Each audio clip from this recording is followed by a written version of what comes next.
सबको नमस्कार। दीपावली की सबको अग्रिम शुभकामना है। साथ में दुख भी है कि ऐसे त्यौहार के अवसर पर हम लोग शर्मसार हैं कि हमारे ज़िले में इतनी दुखद घटना हुई कि हमें शर्म से हमारा सर ऊपर नहीं उठना चाहिए। हमें रीवा ज़िले में के लोग हैं, रीवा हमारी पैदाइश है। हमारे यहाँ जो बाहर से अधिकारी आते हैं इनसे हमें उम्मीद नहीं करना चाहिए, क्योंकि इनकी ये मातृभूमि नहीं है। ये अपना जो धर्म लेके आते हैं वो अपना करते हैं। इनको कोई फर्क इसलिए नहीं पड़ना चाहिए कि एक एक पुलिस के अधिकारी के घर में, एक एसपी के घर में 40-40 सर्जरी लगे हैं। 10 खेती कर रहा, 10 वो कर रहा, 5 गनमैन लेके घूम रहे हैं। इनके बाल बच्चों को तो कोई दिक्कत होनी नहीं। हमें आपको इसी समाज में रहना है, और सबसे पहले तो ये हमारी गलती है। अगर देश में कोई निर्भया कांड हो या कोई के बंगाल वाला कांड हो तो ये हमारे लिए शर्म और दुख की बात तो है, और उसका हम दुख भी मनाते हैं, जुलूस भी निकालते हैं। लेकिन हमारे घर में, हमारे रीवा में अगर किसी बच्ची के साथ ये कांड हो जाए तो हमारा खून नहीं खौलता। हमारे यहाँ अधिकारी आते हैं बाहर से, पहले ट्रांसफ़र होता है तो ज्वाइन नहीं करना चाहते, माइनिंग में, नान में, वेयर हाउसिंग में। फिर जब यहाँ आ जाते हैं तो जो दोनों हाथ से कमाते हैं तो फिर ये कहीं टिकते नहीं।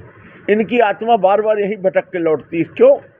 क्योंकि दूसरे ज़िले में भी ये वही आदत लेके जाते हैं और लूट करना तो चाहते हैं, पर वहाँ की सोसाइटी अलाउ नहीं करती, वहाँ का समाज एक्सेप्ट नहीं करता, वो वहाँ के बाकी लोग उसमें लय ताल नहीं मिलाते, तो ये लौट के फिर रीवा की ओर भागते हैं। हमारे यहाँ ये कल्चर है कि तू भी लूट, मैं भी लूटूं, तेरे साथ घटना हो गई मुझे क्या मतलब, मेरे साथ हो गई तुझे क्या मतलब। बहुत स्वार्थीपन, ये हमारे लिए बहुत दुखद बात है, और इसको हम स्वीकार करते हैं कि हमारी कमी।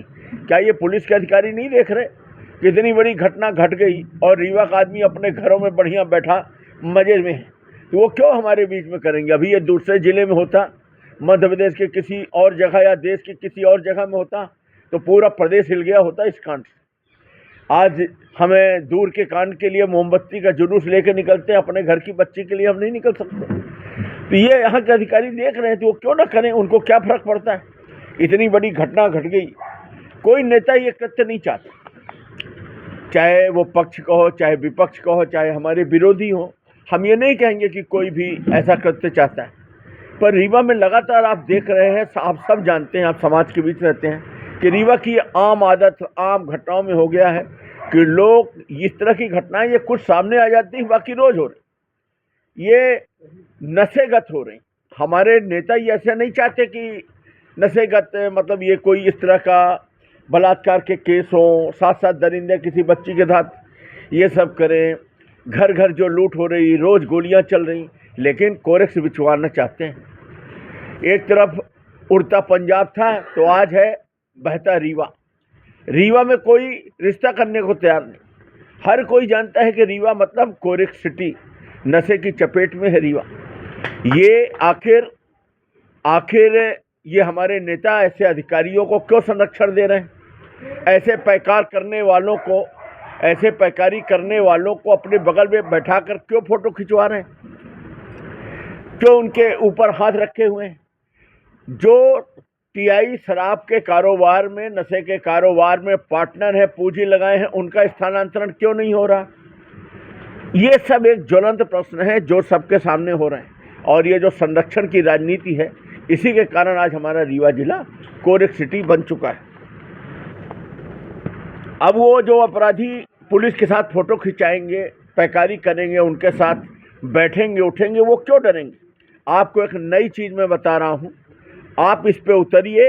ये पुलिस को ये सामने रखना पड़ेगा। ये जो आरोपी पकड़े गए हैं 7 या 8, इनमें से 3 आरोपी पुलिस के रेगुलर पैकार, ये शराब पैकारी का और ये कोरेक्स का कारोबार करते हैं।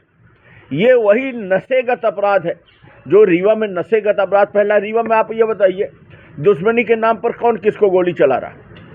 यहाँ बड़ी से बड़ी बात हो जाती है, किसी के अंदर इतनी खुददारी उद्दारी नहीं है कि उसके लिए बदला लेने जा रहा, लेकिन नशा करके गली चलते गोली चला रहे, गली चलते ऐसा कृत्य कर रहे। ये अगर नशा न होता तो क्या उस बच्ची की आबरू लुटती? आप भी जान रहे हैं कि वहाँ पर नशा कराने, आप बताइए, देवस्थान नहीं बचे। ये कोई गुड़ वाला मामला नहीं।